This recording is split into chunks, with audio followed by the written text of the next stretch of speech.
Welcome learners, this is module 2 of Unit 3 Geology, Engineering Properties of Rocks. Myself Sarath Kumar. In this module we will be seeing various uses of rocks and required engineering properties in civil engineering field, description and test of engineering properties like uniaxial compressive strength, modulus of elasticity, tensile strength, shear strength, transverse strength, crushing strength, toughness, impact strength.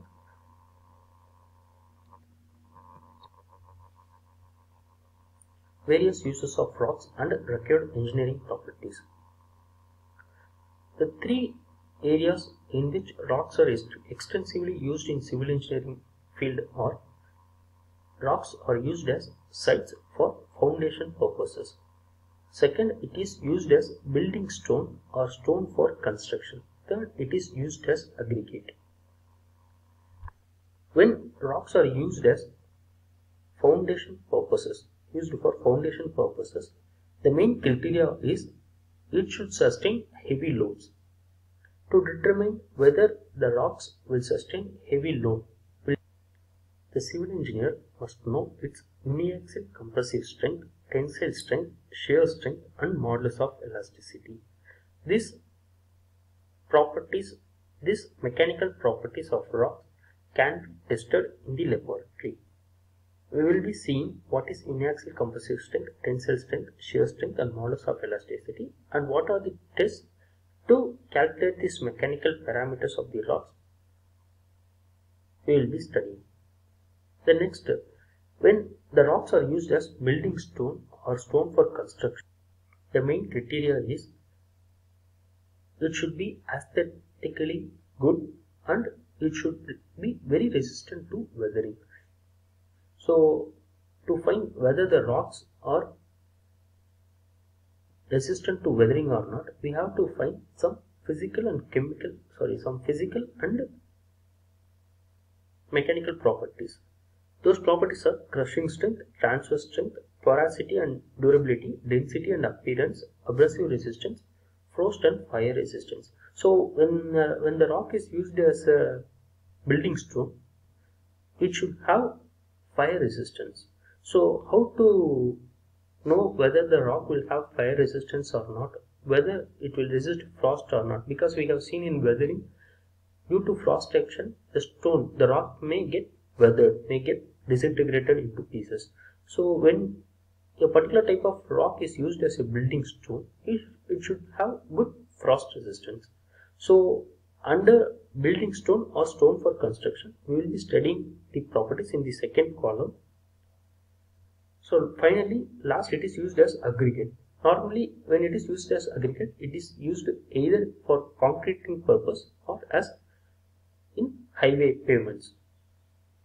So when the rock it is used as aggregates in the highways, it is subjected to heavy loading and also it is subjected to impact loading.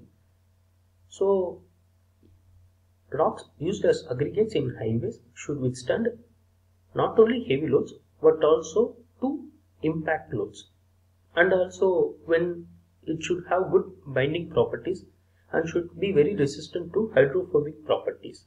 So for a rock to be used as aggregate, what are the properties required? What are the properties needed? It is given in the third column. We will be seeing it one by one in the coming slides. Uniaxial compressive strength. The uniaxial compressive strength is the value of compressive stress at which the specimen fails. The compressive strength is usually obtained by testing the rock specimen in compression testing machine. The compression testing machine is shown in this slide. This test is usually conducted in straight circular cylindrical. Load on the specimen shall be applied continuously at a constant state such that the failure will occur within 5 to 10 minutes of loading.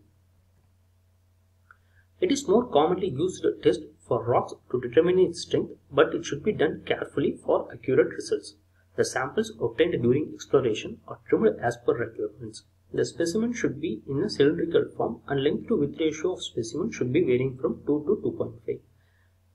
If the rock specimen undergoing compression strength test is shown in the picture. The ends of the specimen should be exactly perpendicular to the axis of cylinder and the ends should be flat, smooth and parallel. The dia of specimen should not be less than 35 mm. The specimen is placed in compression testing machine and subjected to compression with a stress rate of 0.5 to 1 megapascal per second. Note down the peak load value, means where it is fails, and find out the strength of rock using below formula, where A is the initial cross section area of specimen. So compression strength is load divided by area, it will give compressive stress. Modulus of elasticity and Poisson ratio. From the uniaxial compression test, you can easily find the modulus of elasticity and Poisson ratio for any material. From uniaxial compression test, Young's modulus of elasticity and Poisson ratio of rock specimen are determined if the stress-strain behavior till peak is captured. Normally, we will be noting down the load in the compression test. If we manage to capture the deformation also in the compression test, with the stress-strain curve, you can easily find Young's modulus and Poisson ratio. Young's modulus is defined as the ratio of axial stress change to axial strain rate produced by the stress change, may be calculated using one of the several methods. There are so many methods like secant method, tangent method, initial tangent method. So with any one of these methods, you can easily calculate Young's modulus of the rock. Whereas Poisson ratio shall be calculated as the ratio of total diametric strain to the total axial strain. In other words, the ratio of lateral strain to the axial strain is called Poisson ratio. Tensile strength. It is very difficult to calculate directly tensile strength. One of the popular methods is Brazilian test, and the setup is shown in the picture. The Brazilian test is a simple indirect testing method to obtain the tensile strength of brittle materials such as concrete, rock and rock-like materials. Due to its simplicity and efficiency, it is the most commonly used laboratory testing method in geotechnical investigation of rocks. The indirect tensile strength is typically calculated based on the assumption that the failure occurs at the point of maximum tensile stress, that is at the center of the disc. In the Brazilian test, a disc-shaped specimen of the rock is loaded by two opposing normal strip loads at the disc periphery. The specimen diameter shall preferably be not less than core size, or at least 10 times the average grain size. The thickness to diameter ratio should be 0.5 to 0.6. The load is continuously increased at a constant rate until failure of the sample occurs within few minutes. The loading rate, depending upon the material, may vary from 10 to 50 kN per minute. At the failure, the tensile strength of the rock is calculated as follows. The formula is 2 multiplied by P divided by pi into D into T, where P is the peak load at failure, T is the diameter of the specimen, T is the thickness of the test specimen measured at the center. So the next property is shear strength. It is determined through ring shear test. Gives the shear strength of rock as a function of confining pressure. In this test, the specimen doesn't require perfect square or smooth ends. Load is applied parallel to the axis of core. As the load is applied to the plunger, two sets of complex fractures surface from form along the two planes of imposed shear. The load when the setup starts to move is noted as P, and the shear strength is calculated as P divided by twice the time of A, where P is the peak load, A is the area of cross section of specimen. The setup for ring shear test is shown in the figure below. So comparatively, to use a rock as a foundation rock or in sites, we have to know these three types of strength in a rock: compressive, shear and tensile. Tensile and shear strength are important as rocks fails mostly in tensile and in shear. Even the loading may appear to be compression. Even though when you apply a load in compression, the rocks will fail in tensile or shear nature, because the tensile and shear nature when compared to compression is very low in rocks. Rocks generally have high compressive strength, so failure in pure compression is not common.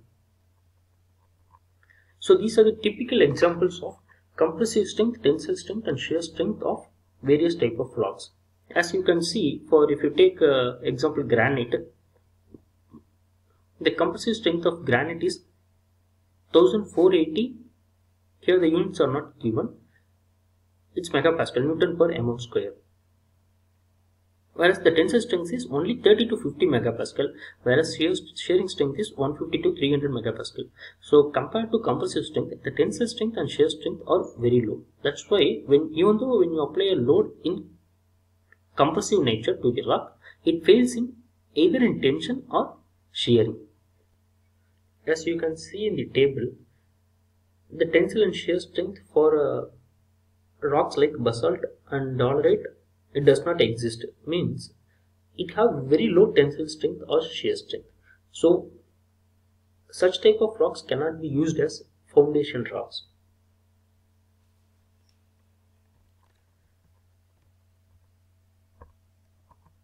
Next we will be seeing the properties that are required when the rocks are used as building stone or used as a construction stone.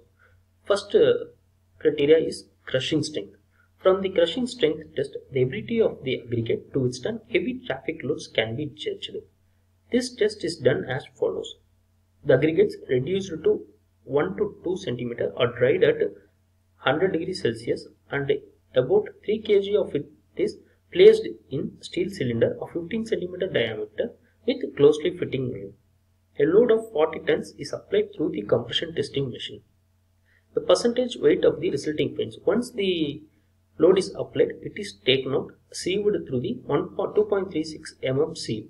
The fines are taken out and weighed and are calculated as a percentage of initial weight.